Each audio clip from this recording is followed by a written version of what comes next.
The views and opinions expressed on this station do not reflect the owners, management, staff, clients, or partners.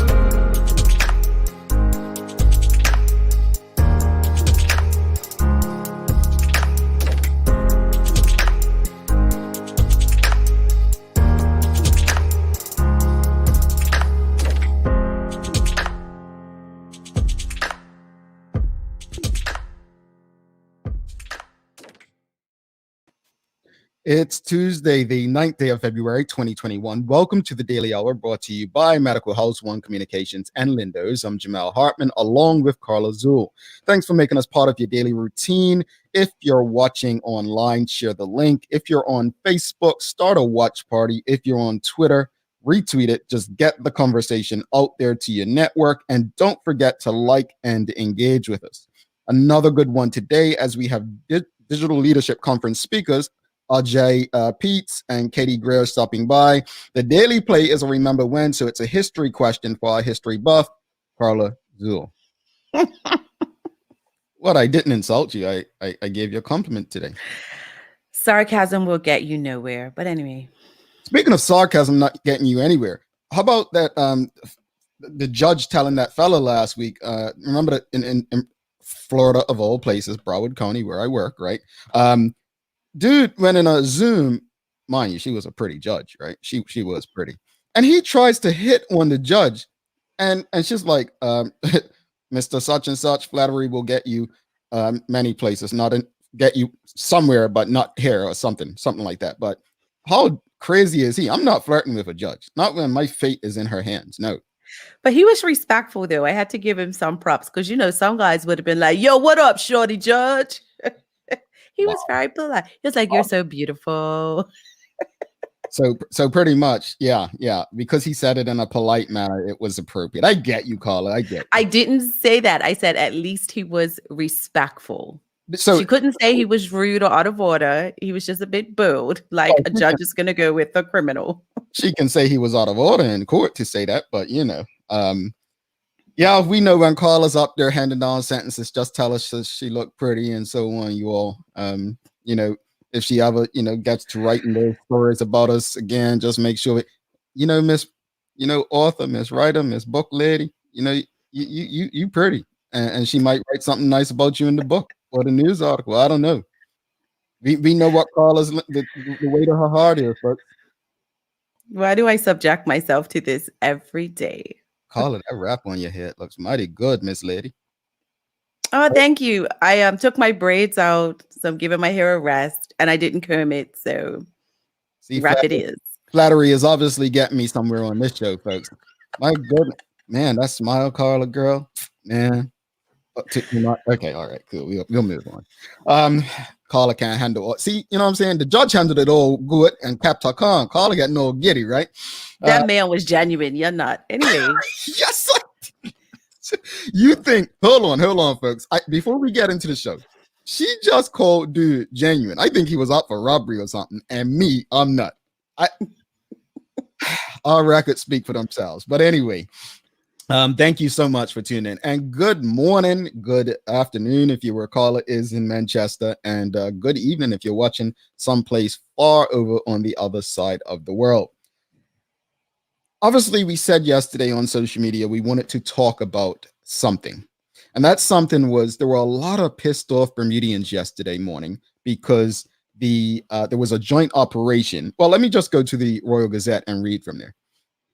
Quote from the Royal Gazette. A police crackdown on unlicensed and uninsured vehicles along with a crash and a stalled bus slowed traffic into Hamilton to a crawl this morning, right?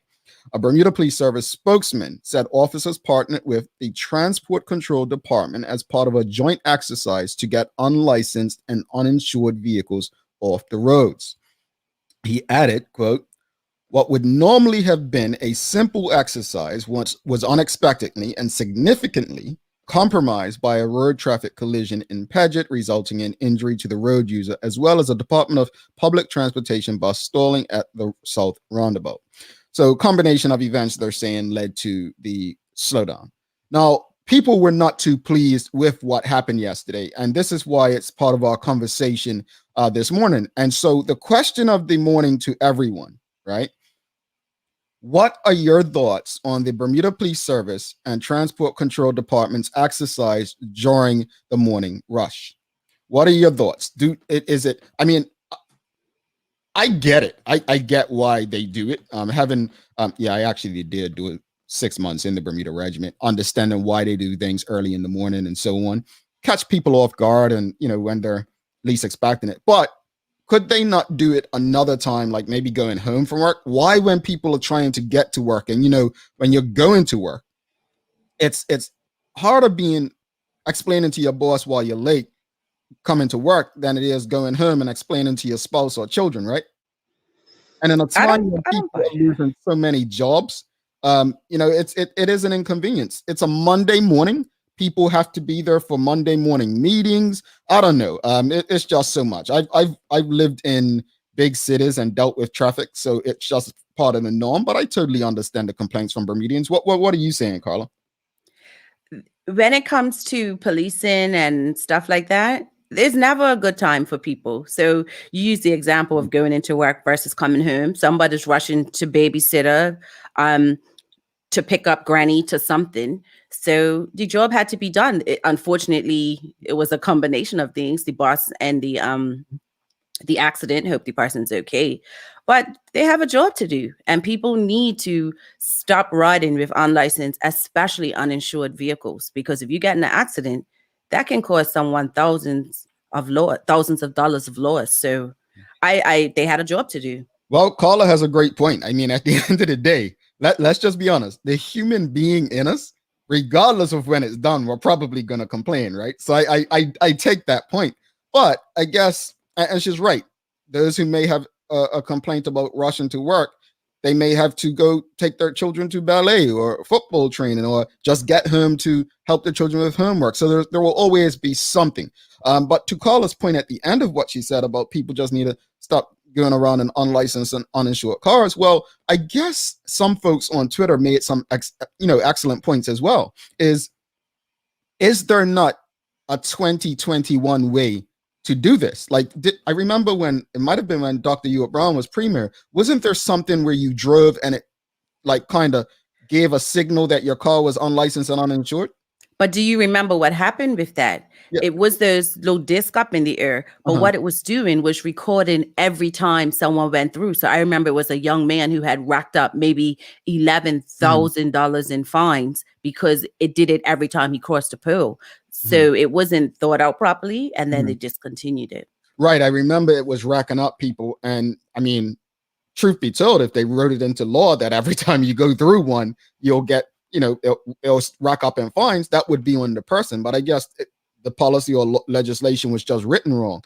But to me, even though that person may have racked up fines, Carla, and the whole fine situation is another thing. Like, fining people who already can't pay stuff is not really helping anyone. But that's not inconveniencing other people. You get me? So what is it? Are we comfortable inconveniencing other people for the sake of others not racking up fines because of an incompetent system? What are police supposed to do? What are they supposed to do? Like, seriously, I get all the points, but at the end of the day, they have a job to do, and it could be at midnight. It's not on the police. I'm not talking about the police. I'm talking systematically. And I think, going back to what you just said, that system didn't work. So because that didn't work, we're just going to stay in the 90s? No, you fix that system or find an improved one. This is not on the police. Don't get me wrong. As Carla said, the police are doing their job, right, with what they have to work with. But what I'm saying is, in 2021, there's got to be a better way. There is a better way. To be honest, we just have not enacted a better way. To inconvenience others is not 2021. It's not. There has to be a better way. However, the police are the ones that are going to take the heat, because They have not been given the tools to do the job in a better way. It's that simple. Elizabeth says, hello, that was my exact thought.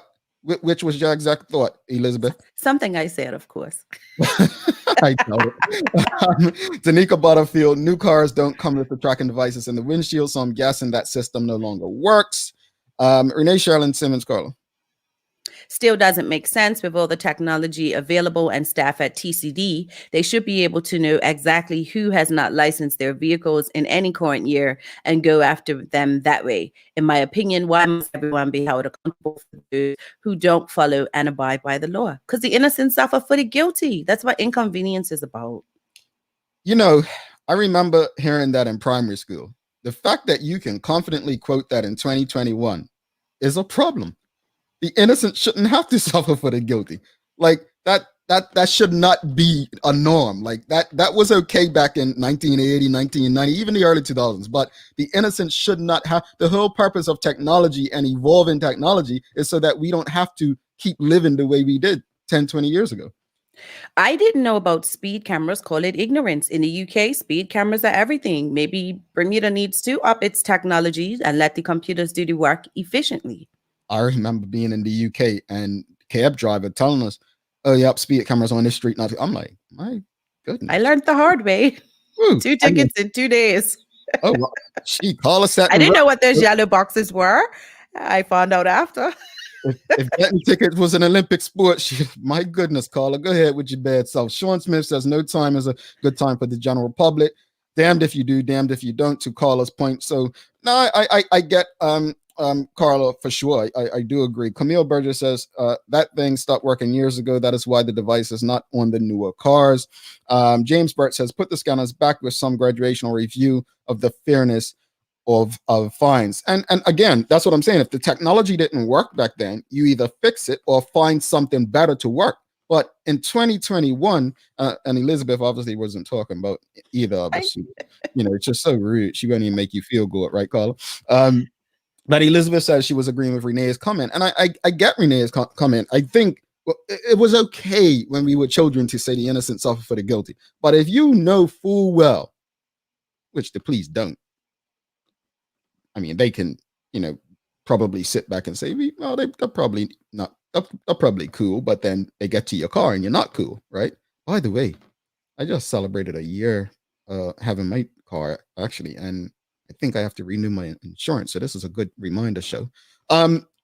Just got sidetracked. That my attention span, folks, my attention span. But no, at the end of the day, I want to go back to Carla's point, because as much as her and I may disagree on this, the truth of the matter is this would not happen if everyone just licensed and insured their cars.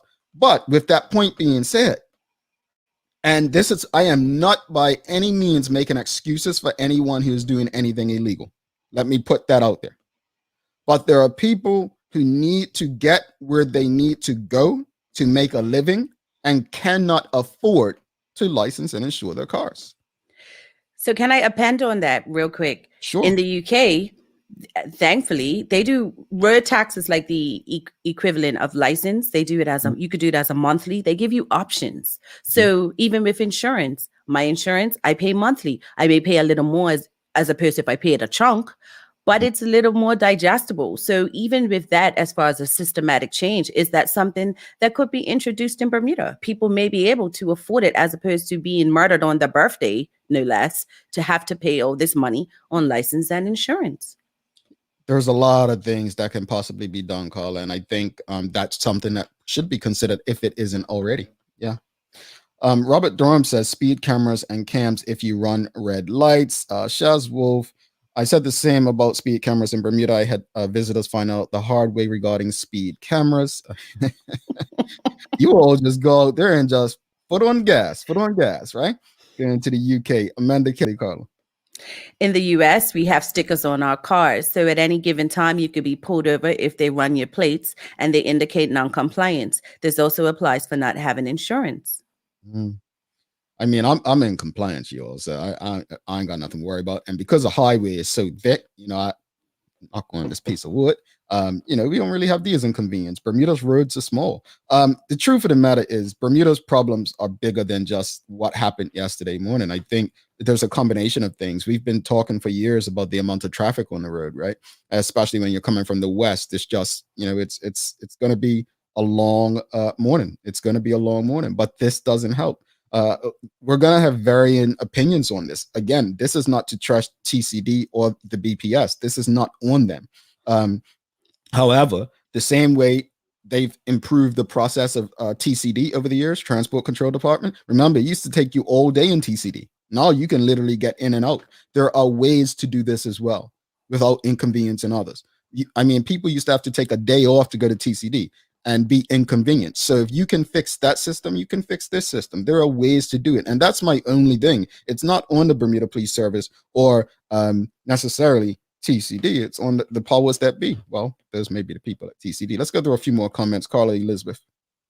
I must, excuse me, I pay most stuff every year and on time. I don't want to be stuck in traffic because other people don't. Sean Smith says, who is prepared to foot the bill to replace the oil tag system and the government cannot collect funds from parker tickets? Teresa Stewart says, the fact that you have to pay in a lump sum is wild to me. In the US, you have options. I think I paid monthly, yeah.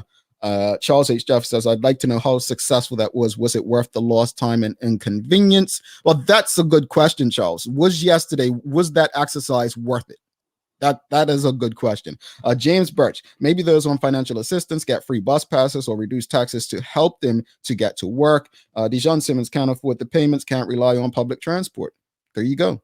Renee Charlene Simmons, point taken, Carla. They should allow a quarterly payment at TCD until paid in full. Carla finally given a good piece of advice, folks. Look at her. Sounds like an outdated operating system. That's my point. Exactly. That's my point. That's my point. So Carla's actually going to write to the government, and she's going to tell them to what? Listen, I already did one open letter to the government. I'm mad at me for. I'm not doing two. But Carla, once the government's mad at you, look, you're already in the hole. You might as well just keep going. It's like going in the rabbit hole, right? Misery loves company, people. I don't know what you're talking about. Like, I'm just saying, you're claiming that you're not going to be able to vote because of me, right? You might as well just go all the way. Just come all the way on my side. You're trying. Anyway, Sean Smith says, do we install toll passes do we install toll passes like in Europe? Where? In Bermuda? I know he means in Bermuda, but no, I'm saying in Bermuda. Oh. Like, interesting. Sean, I'm not against your idea. I think part of the problem is the resistance Bermudians have traditionally had as well. I think that's part of it. Hold on, Elizabeth. Are you saying that you can't pay tickets online in Bermuda in 2021? No, I'm not even going to say it, but because I don't know if it's changed. But at one point, if a ticket was printed, it was invalid, which is why people didn't pay it. And if it was handwritten, that meant it was in the system. Like, people know how to beat the system if the flaws have not been fixed. She says, nope, you have to go to the courts. Let's go to Robert Durham says, let's face it, our technology on the island is way behind compared to other countries. I always thought Bermuda was well ahead. Robert, hold up. Let's close it out with Robert. Hold up, Carla. Would love to hear your views on the burdens placed on those who find themselves faced with tens of thousands of dollars worth of damage or physical harm and the inability to gain compensation. And that's my point right there. I had a relative hit by someone who didn't have insurance. So... yeah, I think, again, the point is that the police, as Carla said, the police have a job to do, right? We want to get people who are unlicensed and uninsured off the roads. Is the way of inconveniencing others during the morning rush on a Monday morning the best way to do it? That's the argument. At the end of the day, the police can only use the tools they're given. Let's just hope that another option, another way is found. Carla, we're going to go to the news, and then we'll be back with Ajay, Peets, and Katie Greer. They're going to be speakers at the Digital Leadership Conference. So good conversation. Trust me, if you have children, if you're a guardian of children, you want to get in on this conversation. Katie Greer and Ajay have a lot to discuss and help you with as far as social media and technology. Over to you, Carla.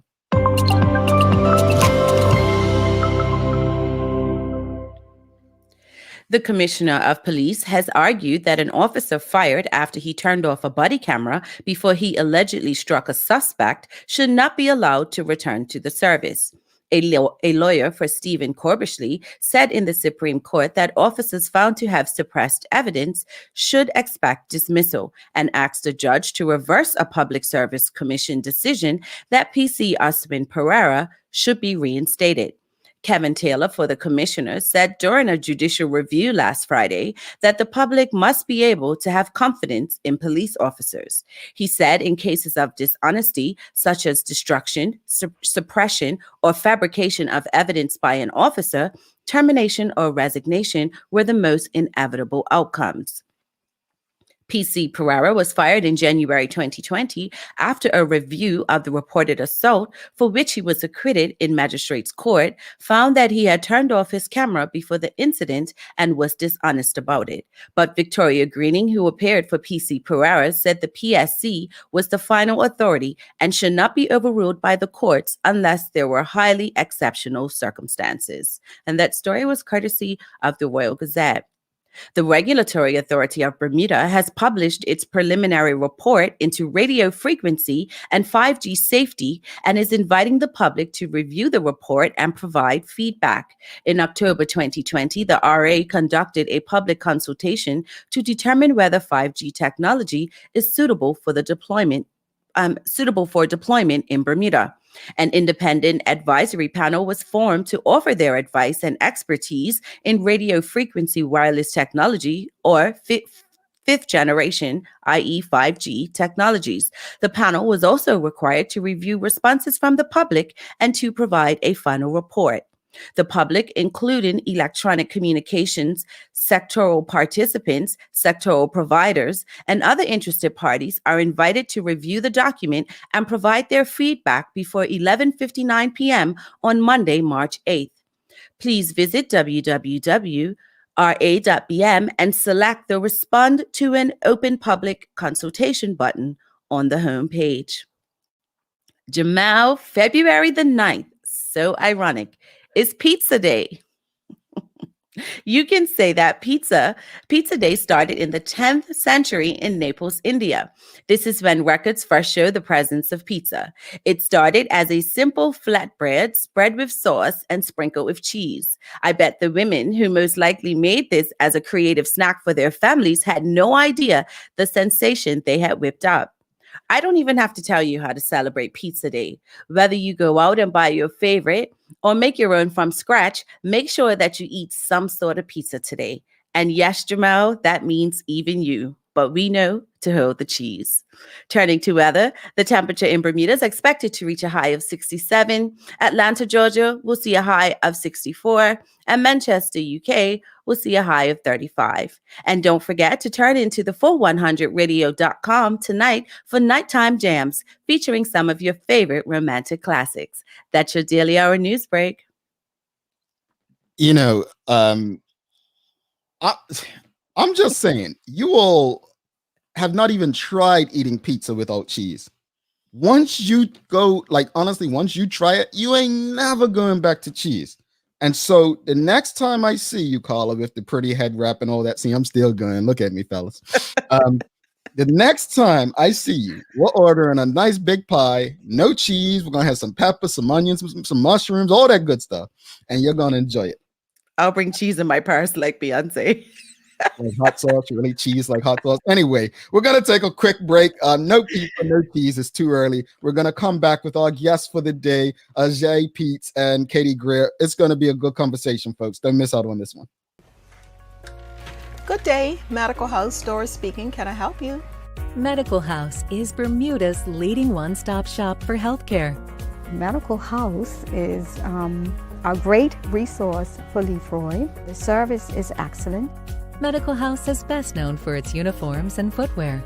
It has hundreds of styles of scrubs and nurses' uniforms for health professionals. Bermuda's top doctors, dentists, care homes, and the hospital choose Medical House for a wide range of products. These same professional quality products are available to you for home health care. The biggest reason to come see us is that we specialize in these areas and the education and knowledge that we provide. Medical House is on Millreach Lane in Pembroke, where there's private parking right outside the door. Call or visit Medical House today.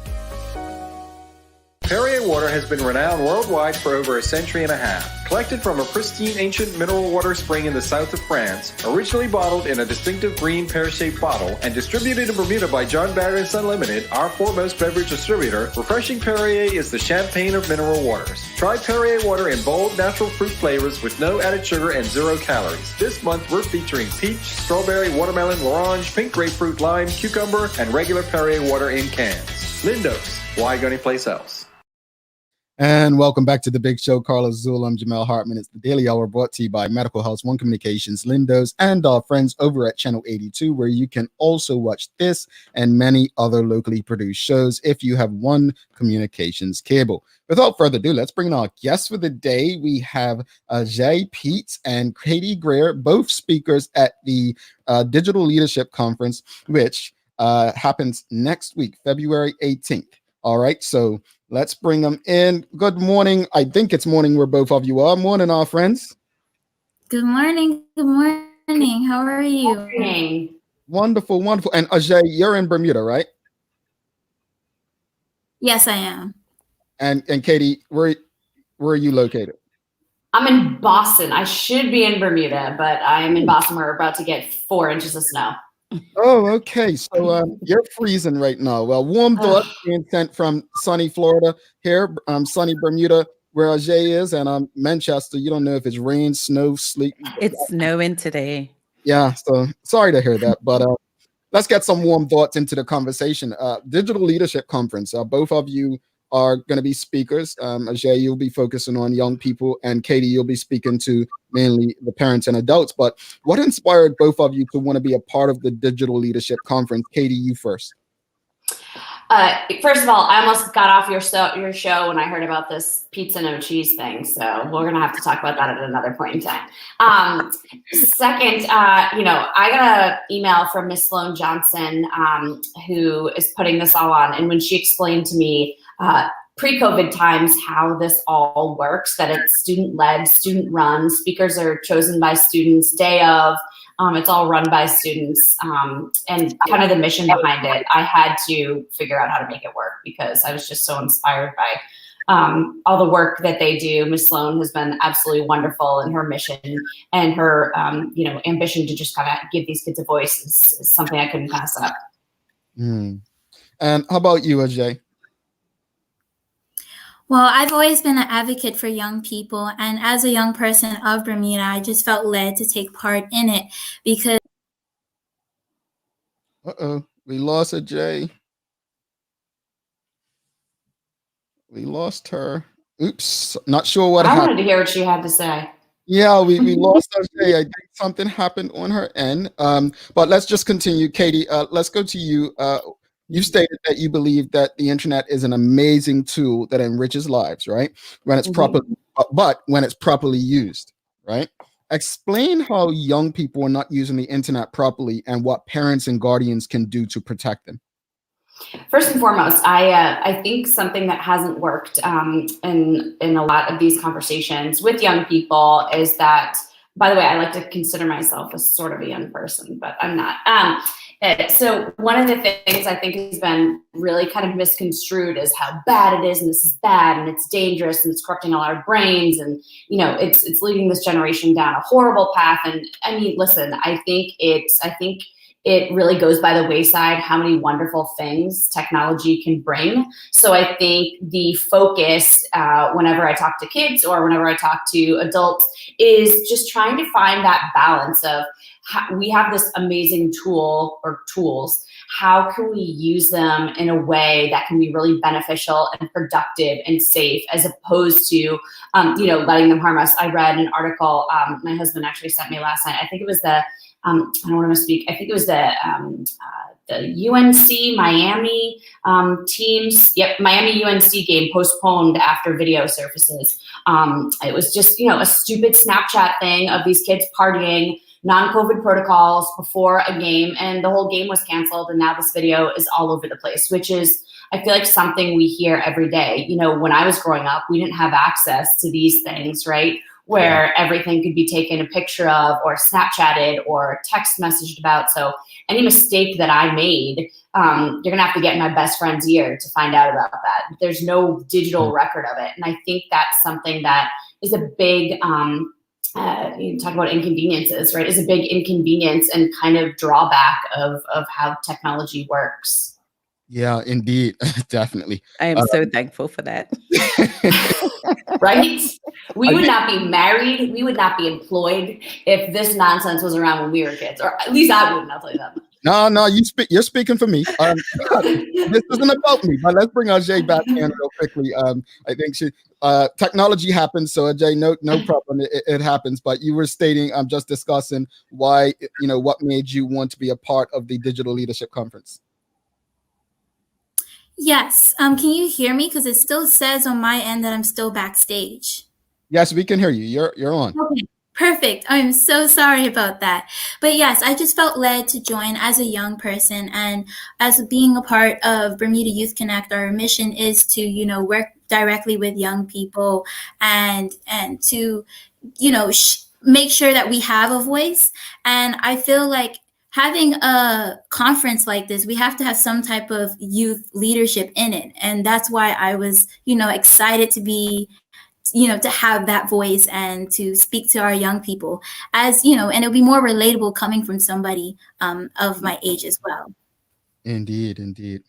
Yeah. Now, Katie, you have a background in law enforcement, and you're quoted as saying, "I see it as my job to make a scary thing less intimidating by equipping audiences, young and old, with useful information that brings awareness to our relationship with technology." What are some of the things that you do to ensure of this? Yeah, especially when I talk to parents, I feel like they're so overwhelmed with all of, how do I keep up with this? Or I heard about this story and this is so bad. And these kids are on Snapchat and TikTok and I don't get it. And it's, I feel like when I speak with parents, they come in automatically overwhelmed. So my job is to make them take a deep breath and say, hey, look, I always start off the presentations or conversations with all the wonderful positive things that technology can bring, and as opposed to inundating them with all the crazy stuff that has happened. But my goal really, and the conversations that I have is, well, I guess twofold.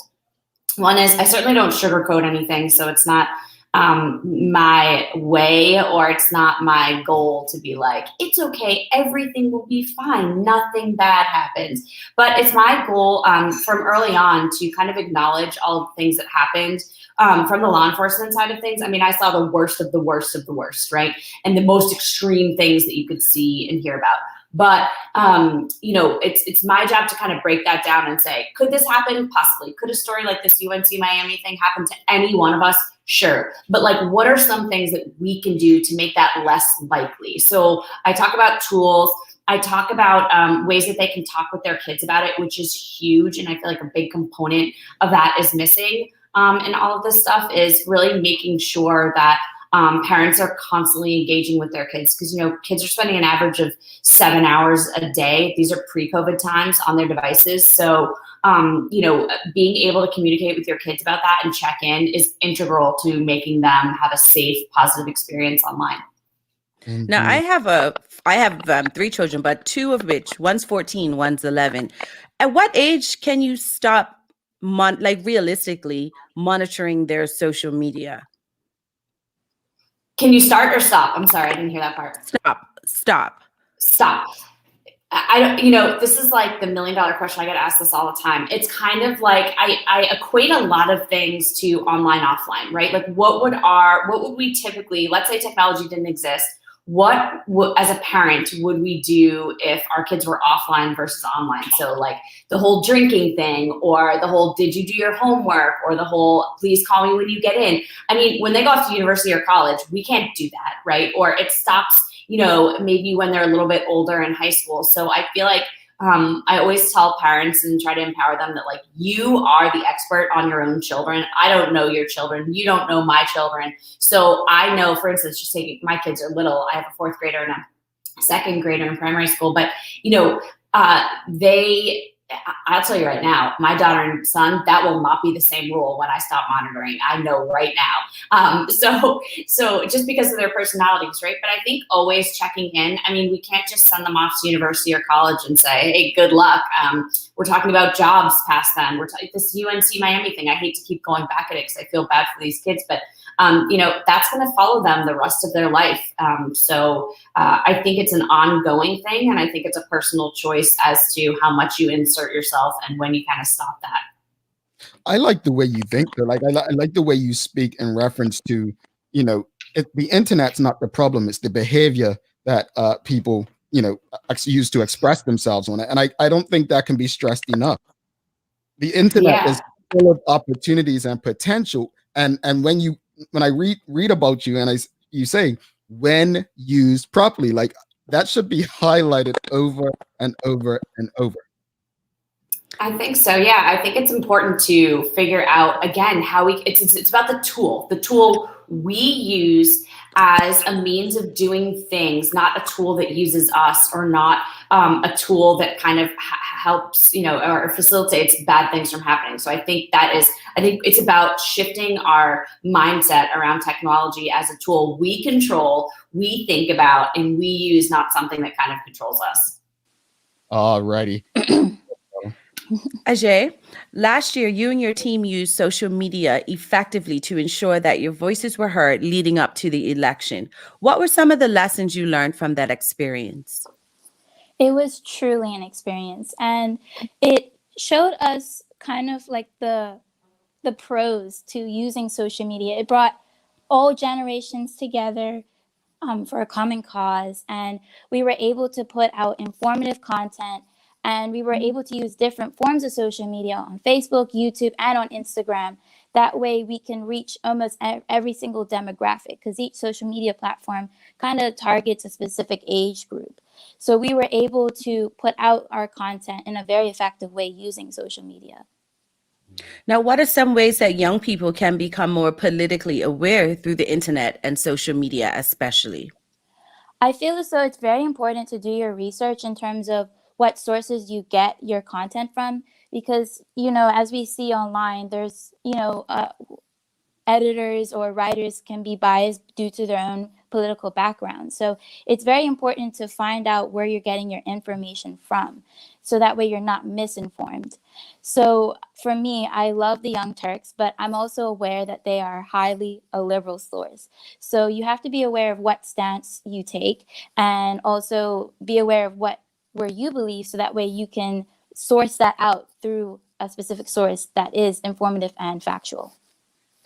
I want to touch on that because, and I'm going to put this on Carla, whether she remembers this or not, but when I was at Hot 107.5, I remember Carla used to say to Teo and I, you guys can't say that. Like, you're not supposed to take sides, journalists. And we used to say to Carla, we're not journalists. We're radio people. We could say what we want. It's up to the audience. Like, I remember those days. This was like, we're talking 12 years ago, folks. But to your point, we have to decipher, like, with this information, what do we take as fact and what's true? And I'm not, look, you all know me. I don't like any politics or politicians. I don't care about any side, right? Not by my own choice. I'm a non-voter, so I can say things like that. But I don't get him started, please. I just have to put that out there. But I'm simply saying that when I look at people arguing their politics and their sports teams and this and that, it's like there's really no absolute. You're really basing it on whatever news sources are giving you the information you're using. So I'm thankful for you bringing that up and using yourself as an example, Ajay, because at the end of the day, I'll be honest, I use Twitter for a lot of news, right? And that may sound silly. It might be like, why are you using Wikipedia for research? But what I don't do is use it as actuality. Like, this is not what's really happening. This is just what people are talking about. I always say about this show in particular, we're not presenting you the news. We're discussing the news, right? So we're not bringing you necessarily the story. But I think that is such an important point that we have to be careful of what we're taking in and understand the biases in the reporting and the discussions. This morning, Carla took a point of view on the police issue, saying that no matter what people when the police do their job, people are going to have a complaint. We can all legit sit here and say, yeah, that's probably true, right? When we're inconvenienced, regardless of the time of day or when it is, that's true. And then I took the point of view in saying this is not a police issue. This is something that needs to be fixed with government. Now, keep in mind, people will respond to that and say, well, he just doesn't like politics and government, so he's always going to take the blame and put it there. And people may say, well, Carla has an affection for the police service, which she really probably doesn't, but she's going to take the point of view of they're just doing their job. Again, it comes back to the information, like where do they usually stand in this? Of course, when it comes to politics, you all know where I always stand. I think very little of any of them, so you're not going to take my information or what I'm saying as gospel as it relates to that. So again, thank you for touching on that. Back to you guys, though. I'm sorry, I went on a little rant. Let's talk about the attendees. What can the attendees at the Digital Leadership Conference expect to take away from your presentation? Ajay first. So I decided to kind of take a step back on my presentation, but still remain informative. But I wanted to kind of have like a real talk with our students and our young people.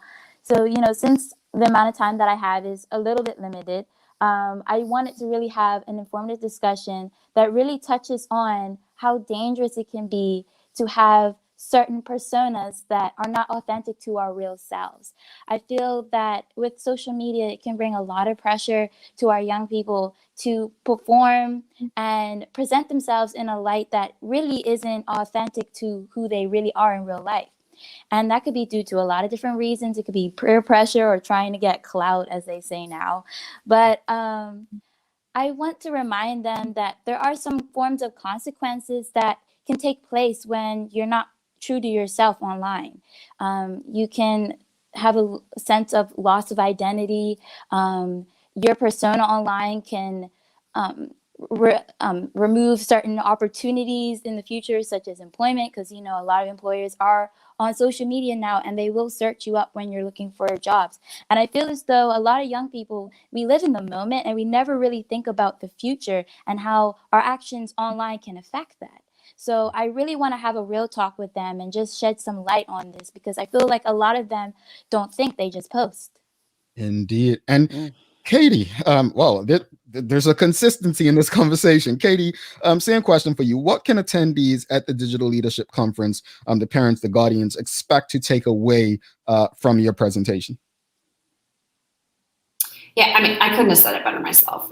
Gee, what a brilliant girl you are. Yeah, I think that I like to empower parents, right? I like to empower them to feel like they have the tools to tackle. It's hard. Ajay, your generation, grew up with all this stuff. We didn't. So we're trying to be parents of kids who know how this all goes. So it's really overwhelming. So I like to bring them back down a little bit and just say, hey, look, let's think about the old fashioned rules of parenting.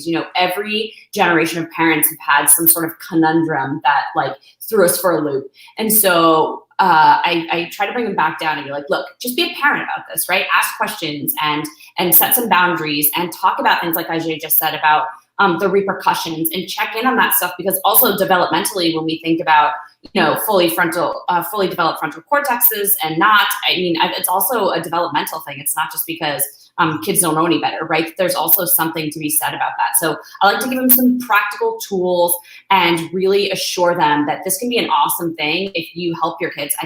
Being a critical consumer, like Ajay just said, is what an important life skill in this time where we're, like Jamel, you said, we're constantly bombarded with information, whether it's Twitter, whether it's news streams, whether it's Facebook, whether it's Instagram. Please, I get some news off of TikTok, no judgment. So, I think it's really important that we teach our kids and ourselves how to be critical digital consumers. It's a really other important part of it. It is. It is. Go ahead, Carla. Katie, no judgment at all. I have an 11-year-old, and he was during the presidential election. Now we're in the UK. Technically, what 11-year-old was really interested in American politics, but he learned so much off of TikTok, because at first I thought TikTok's just funny, a waste of space, but fun. And he could tell me about everything. And I was like, wow, another way in which tools can be used effectively. I've never been afraid of social media, but I am wary of the dangers. So for you to bring up TikTok, and I think it's such an awesome tool to educate young people about what's happening in things that they ordinarily wouldn't be interested in.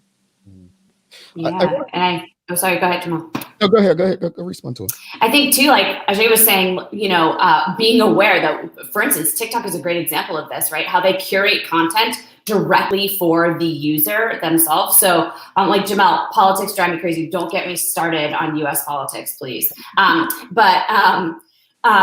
So I certainly have one side that I prefer, and it's interesting because on TikTok, right? Because I feel a certain way in this election, I only got fed stuff about a particular candidate and not about the other candidate, or like negative things about a certain candidate and only positive things about that candidate, because TikTok was able to use an algorithm to know where my voting lies, right? So I think that's also important, like Ajay said, to be aware of. Indeed. I want to go back to something else Ajay said as far as authenticity, because this came up on I think Friday's show with David Pride and Dina Fuscio. And authenticity, I'm not quite sure people truly understand what authenticity means, though. I don't, because at the end of the day, people think they're being authentic and they're not, right? A lot of people do have different personas on and off. Look, if I speak the way I do, if my grammar's bad, this is who I am. This is what you're going to get, legit, right? But I remember Katie Couric. I think she's the best example to use. When I was in school, I was brought up in a time when I was studying communications where you were encouraged to speak as you are. Like slang was now being introduced to like mainstream. So Katie Couric was the first woman anchor, if I'm not mistaken, for CBS News, right? She left Today's Show, went over there. And when she would sign off, if I'm not mistaken, sometimes she would say, see you tomorrow, right? Not see you tomorrow, not see you tomorrow, see ya. Right. And it was interesting because 10 years ago, before then, you were taught you had to speak proper grammar, but she was allowed to be her authentic self. And it was like something that simple was seen as her being authentic and natural. And people felt more engaged. Like it's not this proper speaking woman that I can't relate to or whatnot. So she brought not just being a first woman, but being a person that was able to just generally speak to the audience as they were. Right. And that's what people wanted. So I think authenticity is really, I don't think we go far enough with that conversation. I don't think we understand it enough when we're having that conversation. And I think when you bring that up, Ajay, it's something that young people especially, they need to understand. Look, whether you're in the classroom, whether you're around the parents, because one of the things I appreciate, and maybe it was because I was a rude child, right, is I was not much different around my parents than I was around my friends, right? Like if I didn't drink around my parents, I didn't drink around my friends. You get what I'm saying? So I was not much different, but I think there may be I'm not a parent, so it could be something towards fear. I never feared my parents. Like there was a respect, but I never feared them. Maybe understanding your children. And as you said, one of you mentioned being a mentor to your child with social media may help them, and they would be more interested in sharing stuff with you. I don't go, no, you guys are the experts, but just from my experience in media into this authenticity, just remaining themselves, then you'll probably get someone who's not going to have do something on social media that's going to catch up with them many years from now. But anything before we let you go, anything else to add, like anything you want people to remember, and we still want people to sign up. So what can you say to people that may not be signed up yet? Katie, you first. I think it's a really good opportunity to learn what's going on. Not only that, but to really get a glimpse into, I have the wonderful opportunity of speaking to hundreds of thousands of students every single day. Like Ajay, like you said, having an authentic conversation as opposed to talking at these kids. These kids are lucky to be able to see you, right, is the way to go, because I can't impose what I know on you constantly without listening as well. So listening to students all around the country and world has really helped me understand like how to have a conversation about this. And so I like to relay that to parents. So I think it's a really good opportunity to get some really good, relatable, easy to use tools to figure out how you can help facilitate a healthy, productive relationship with technology, because, you know, it's not to be feared. It's to be really, you know, we're going to change lives, save lives. Ms. Carla, I think, like you said, voting, right, and get all this information out to kids. If we can really figure out how to hone in on technology as a positive tool, our kids are going to do really amazing things with it. So yeah, I'm looking forward to it. Moral of the story, folks, the internet is not an enemy. It's not a bad thing when used properly. Ajay, same question to you. Anything you'd say to people who haven't signed up yet? I 100% agree with you, and I think that's an awesome way to close it out. It's always a means to an end, how you use social media. But also, I feel like this should be an opportunity to have a mental health check. You know, with social media, we always have this stress to post certain things, and I just want to have an opportunity to talk to the young people to really, reassure them that these pressures, the stress of it all, it's not worth it. So if you feel like you don't need to be on social media, then you don't have to. So if you kind of need to have that talk, then, come and join us. And this is an open space and a free space to be who you are, your authentic selves. All right, let me share some comments before you go. Sloan Johnson, Sloan is behind this. She says it's easier to continue the digital safety conversation in later years if it started early, and youth are allowed to be part of the decision-making process when it comes to the guidelines and consequences set by parents. Kathy Bromby says, if you don't want someone to share it, don't post it, is advice I give my children. Another is think about how you wish to reply. You don't need to respond instantly. We used to send letters.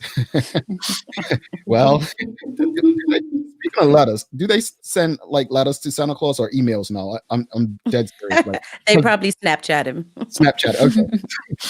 James Burt says it's important for our youth to understand that everyone has their own biases at different levels and for different reasons. Absolutely. James Birch also says adults also need to better learn that mistakes young people make don't define them as a person for the rest of their life. Absolutely. And that's an important point to make there, James. Yes, we do things, and I mean, I've done things. Thank you for forgiving me, all of you. Judy Virgil says, this is such an important conversation. It's part of the steps of developing critical thinking about the cyber world and the information that gets gathered. And Lamone Wood's confirmation bias is very dangerous with respect to social media. And obviously, if you guys want to follow Katie, as Sloan shared, she will be doing free parent and community sessions in the evenings at 6 p.m. Katie Greer is at klgreer.com, Katie L. Greer on Instagram and Twitter. We also have Kathy Bromby with a question. How many different platforms being shared on? I'm not sure what that might be. The registration. Oh, okay. Just one, BermudaDigitalLeaders.com. And Sloan also shared Ajai. You can follow her at Bermuda Islander and at Burmy Made It. I like that. She made it. So made it. Guys, thank you so much for taking the time to do this. Katie, you stay warm up there. Warm thoughts for you. I actually lived in Massachusetts during the worst snowfall back in 2015. And my now wife rescued me from it. Thank you so much, Katie. You're all the smart ones. Stay warm where you are. Thank you both. Talk soon. Have a good day. Thank you. Have a good day. Alrighty. Wonderful conversation with both of them. We're going to take a quick break. We'll be back to close it out. We have the Daily Play coming up. Don't go anywhere. If you know the Daily Play, you know this is a time that, what, Carla? That I rock it. All right. It may be wrong, but I rock it. Carla's going to rock it, folks. Stick with us. Do not go anywhere. Bermuda, do you know the difference between internet and Wi-Fi? Don't worry, neither did I. Let me break it down to you. Internet is delivered to your modem, which then has to push the Wi-Fi signal into the rest of your home. Do you find that the further you're away from your modem, the weaker your Wi-Fi signal gets? That's because Bermuda's homes are built hurricane tough.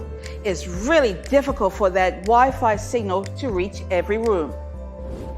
But you're in luck. Our One Home Wi-Fi solution guarantees Wi-Fi coverage in and around your home with the help of our Eero devices. Plug in the Eero around your home and it will create a mesh Wi-Fi network in every room. Check us out at One Today to sign up and make sure you can stream, work, and play from every corner of your home.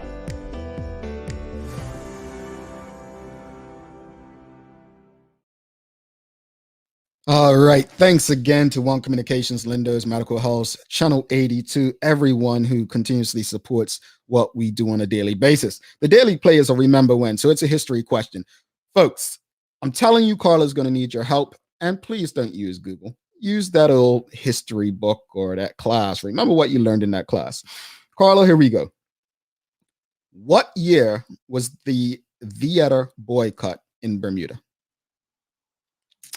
1968. You know what I'm doing. You're giving me cheers. Thank you. Then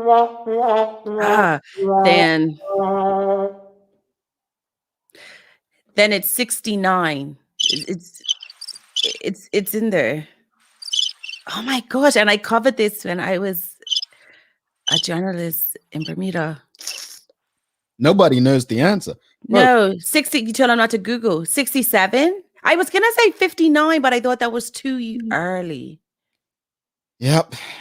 Carla, starting on June 15th, 1959, Black Bermudians boycotted the island's movie theaters and hundreds turned out to support nightly rallies. Within 10 days, Bermuda General Theaters, which ran 5 cinemas, closed its theater, citing safety concerns. The theaters eventually reopened on July 2nd without racial barriers, and this sparked a domino effect in other public institutions from hotels to churches. So 1959. I should have followed my first mind, but I was like, nah, it's in the 60s. Yes, it was 59, no 60s. Very good story. Any recap on today's show, Carla? Just for those who are afraid of social media, don't be afraid of it. See what your children are into and navigate them through using it safely and responsibly. But be realistic as well, because we know young people do what they want to do sometimes, right? So we got to be realistic. There's so many there's so many different ways to use social media. Like I know people who only use it for information, it's an easy place to get a lot of information. Some people use it to build their brand. Some people use it for business. Some people use it to fulfill it for something they're not getting other places in their lives. Everyone uses it for different reasons. But there are so many safe ways to do it. And I think, today's conversation, definitely another important one to ensure that we understand the safety of the internet and navigate it properly so that we and our families remain out of harm's way. Any inspiration for us before we head out? Beware of monotony. It's the mother of all deadly sins. Edith Wharton. What that mean? You don't know, really? It's just same old. Don't do the same old. Don't get in a boring pattern. Live. Be wary of the regular. Okay, cool. All right, thanks so much to everyone. Let us know if we haven't done a roll call in a while. Give us a roll call. Where are you tuned in from? Let us know where you're tuned in from. And I don't mean Facebook, YouTube, or Twitter. Let us know the location. Where you at? I'm gonna go first. I am in Boynton Beach, Florida. Carla, where you at? Manchester, UK. All right. So is it Manchester, England, or Manchester, UK? It's actually, it's in England, but England's part of the UK. Okay, but is UK part of Great Britain? So why don't you just say Manchester, Great Britain? Because I said UK. So why you can't say England? See, look. It's because it's England is part of the UK because it's England, Wales, and Scotland. Okay. I'm getting good. Mm-hmm. All right, hold on. I'm in Boynton Beach, United States. Yeah, you're such an idiot. What? I'm just saying. I mean, look. Anyway, let's go to the people. We've got Leeds, UK in the building. St. Helens, UK. We've got Atlanta, Georgia, everyone's favorite city there. Puerto, Portugal, Charlotte, North Carolina, Orlando, Florida, God's country. I'm going to guess that is St. George's or St. David's, and Pembroke, Bermuda in the house. Can't go wrong with these places, folks. Look, Carla, you ready to leave them for the day?